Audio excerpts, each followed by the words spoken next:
messieurs, bienvenue dans cette dernière édition de l'année 2020. Donc voici les titres.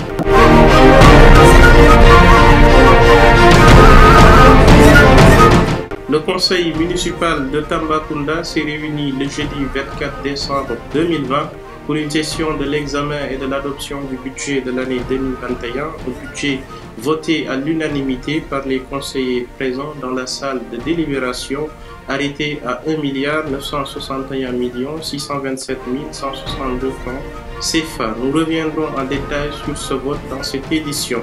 Tabaski 2020, un excédent de 30 000 moutons enregistrés à Tamba. La révélation est de Dr Ousmane Fall, chef du service régional de l'élevage et des productions animales. Il s'exprimait lors d'un CRD tenu ce mardi 29 décembre à la salle de réunion de la gouvernance relatif au bilan de la Tabaski 2020 et de la préparation de celle de 2021.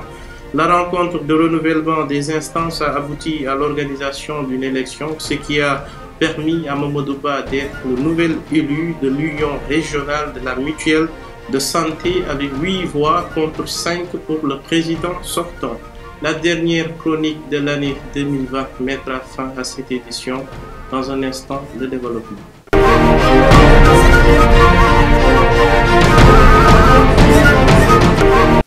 Comme je vous l'annonçais en titre, après le débat d'orientation budgétaire tenu le 24 novembre dernier, le conseil municipal s'est réuni pour examiner le projet de budget de l'année 2021. Ce budget est arrêté à 1 961 627 162 francs CFA contre 1 536 133 406 francs CFA en 2020, soit une hausse de 425 493 756 francs CFA. Les priorités sont axées sur l'éducation, la santé, l'autonomisation des jeunes et des femmes, l'éclairage public, la voie urbaine et les lotissements. Suivons les détails dans ce reportage de Maïmouna Niang et Mamdiara Mar.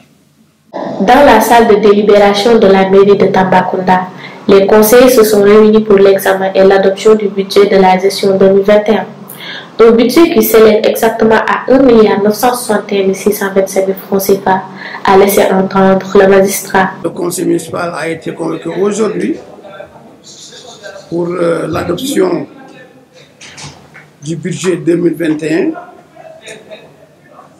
Examen aussi et adoption d'un virement de crédit. Examen, adoption encore des programmes PTI des années 2020, 2021 et 2022, du PAI et du PARCA de l'année 2022. En même temps aussi une délibération portant adhésion de la commune au groupement mixte territorial département de Tambacounda.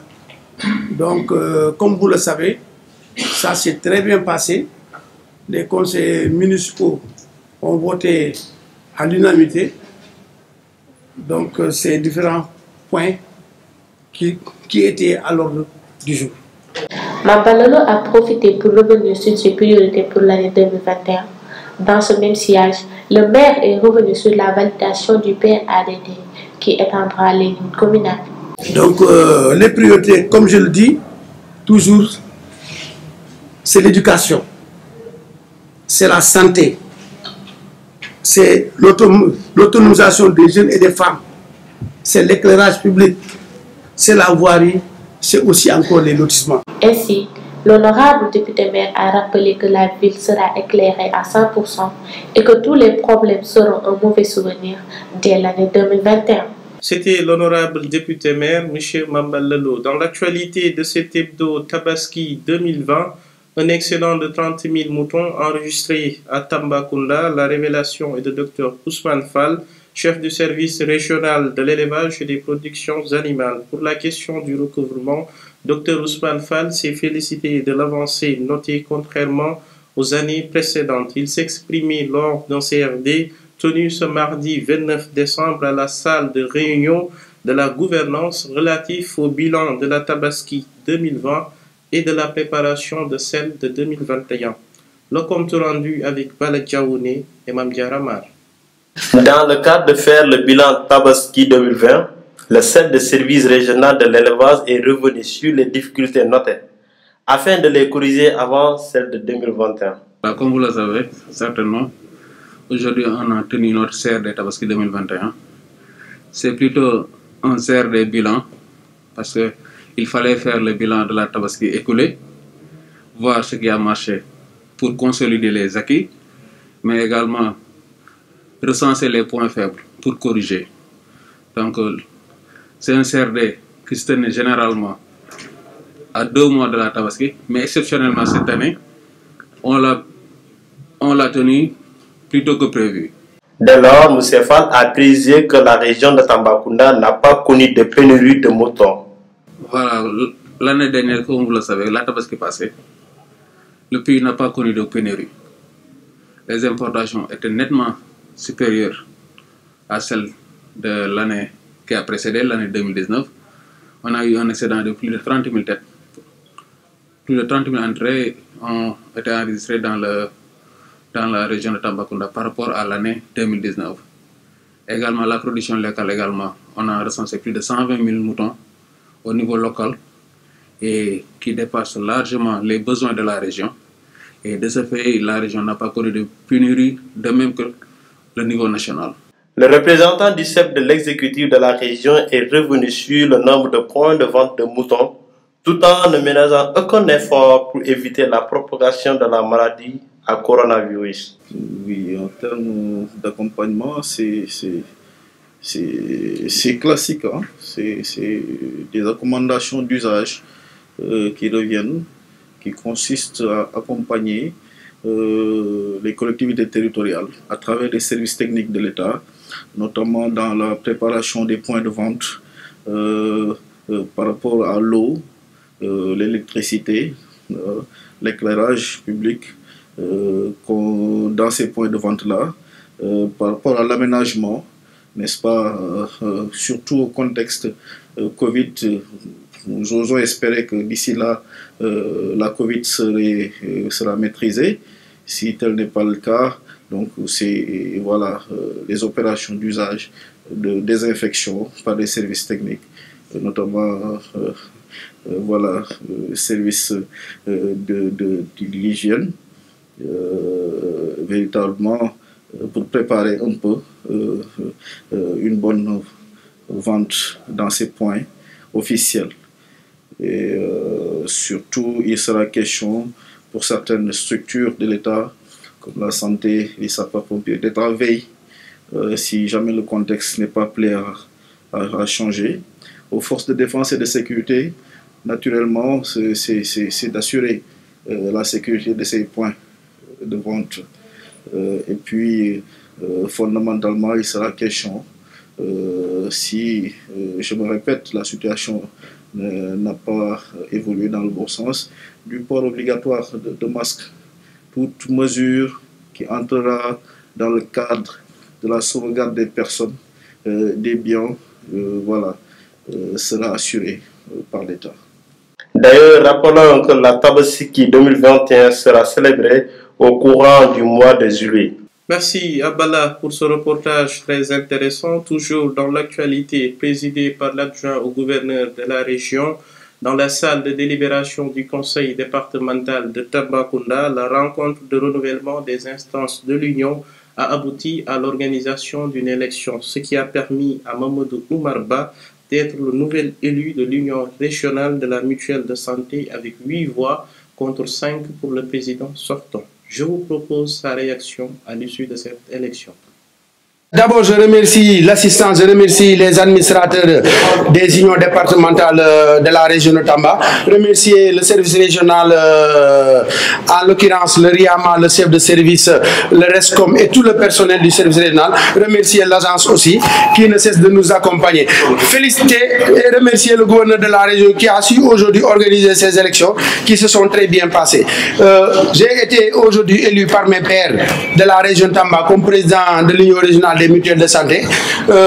Moi seul, je peux pas gérer, je peux pas organiser ou diriger l'union sans vous. Je leur encore tends la main comme je l'avais fait pour mon élection. Je vous tends la main pour qu'on puisse aller de l'avant, apporter les changements que les gens ont pu espérer sur notre modèle personne pour nous mettre là.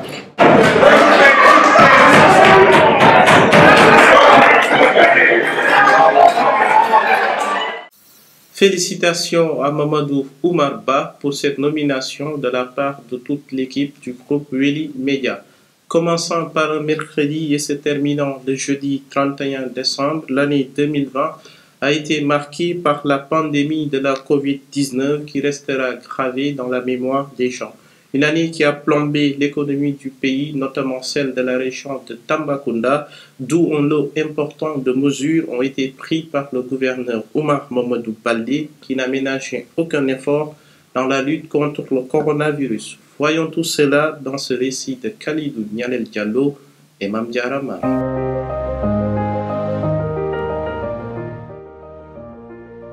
À l'instar des autres régions du Sénégal, Tambacounda a vécu une année 2020 marquée par la pandémie de la Covid-19 qui a totalement bouleversé les vies. Une année 2020 qui restera à jamais celle de toutes les incertitudes et de tous les questionnements en lien avec la pandémie de la Covid-19, dont l'apparition a conduit à une mise en parenthèse de presque toutes les activités. Dès l'apparition du premier cas au Sénégal le 2 mars, les autorités ont pris une série de décisions sur fond d'état d'urgence décrété le 23 mars, assorti d'un couvre-feu de restriction des déplacements à l'échelle nationale. Les écoles, les daras, les lieux de culte, les marchés, bref, tous les lieux de rassemblement sont fermés pour freiner la propagation de la maladie. C'est le 2 avril que le premier cas de coronavirus a été déclaré dans la région de Tambacounda. Après la découverte de ce cas communautaire dans le département de Goudiri à Kanhambe, le président du comité régional de gestion des épidémies, par ailleurs gouverneur de la région de Tambacounda, M. Oumar Mamadou Baldé, avait mis en quarantaine tout le village où vivait le patient concerné. Les habitants du village ont été confinés le lendemain de la découverte et aucun véhicule particulier ou de transport en commun ne peut entrer ou en sortir. En sus de ces mesures drastiques, des agents de la brigade régionale de l'hygiène ont été déployés au centre de santé de Goudiri pour désinfecter les lieux. Une batterie de mesures prises par le chef de l'exécutif de la région limitant les dégâts. D'autres décisions ont été prises par le gouverneur Baldé, comme la création de la brigade embuscade qui traque les individus qui ne respectent pas les mesures arrêtées. C'est ainsi que 154 motos Jakarta ont été confisquées et une dizaine de camions qui transportaient clandestinement des passagers en lieu et place des marchandises. Suffisant pour qualifier le gouverneur de la région Oumar Mamadou Baldé comme l'homme de l'année 2020 à Tambacounda. La reprise des activités au mois de juillet a redonné espoir aux populations. Après des mois de mise en œuvre de ce plan de riposte par l'ensemble des secteurs concernés, une tendance baissière a été notée. Malheureusement, les indicateurs se sont fortement dégradés depuis bientôt un mois, installant Tambacounda et tout le Sénégal dans une deuxième vague de coronavirus.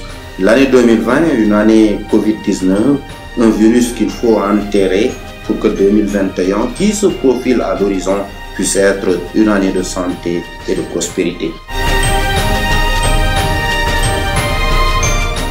Place à la dernière chronique de l'année 2020 et c'est l'affaire de Khalidou Nialel Diallo. Bonjour. Pour la dernière chronique de l'année 2020, parlons du nouveau code de la presse. Un code de la presse réclamé par les professionnels du secteur depuis plus de 17 ans et finalement adopté par les députés sénégalais le mardi 20 juin 2017. Dans ce nouveau code de la presse, il est créé un statut du journaliste.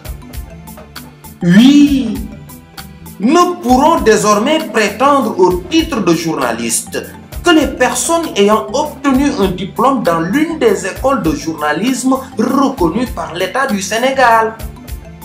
Une dérogation existe pour ceux qui prennent les chemins de traverse, mais il faudra tout de même être détenteur d'un diplôme universitaire et avoir un minimum de 2 ans de stage dans une rédaction.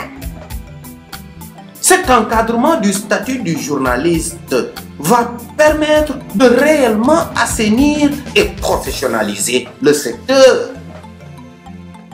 L'une des mesures phares les plus saluées dans ce nouveau code de la presse est l'accès au crédit facilité avec un fonds de soutien à la presse qui va être mis en place. Nous retrouverons également dans ce nouveau code extrêmement précis et touffu, 62 pages et 233 articles, l'encadrement des médias en ligne et le renforcement de l'arsenal répressif.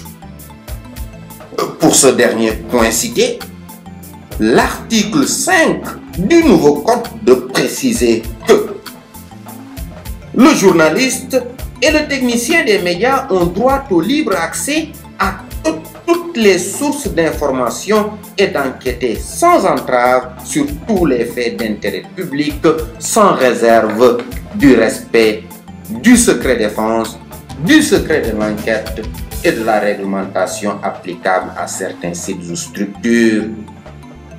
D'autres points importants y sont également évoqués, non sans oublier quelques omissions qui pourront être ajoutées dans ce document. Mais pourquoi jusqu'à présent le nouveau code de la presse tarde-t-il à entrer en vigueur? Nous ne saurons répondre à cette importante question car ne maîtrisant pas très bien ce dossier.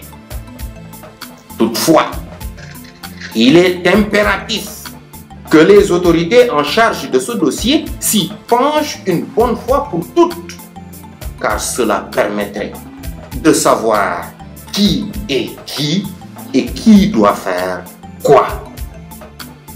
Nous espérons que cette nouvelle année 2021 soit celle de la signature et de l'entrée en vigueur du nouveau code de la presse. En attendant, nous souhaitons à toutes et à tous nos vœux les meilleurs.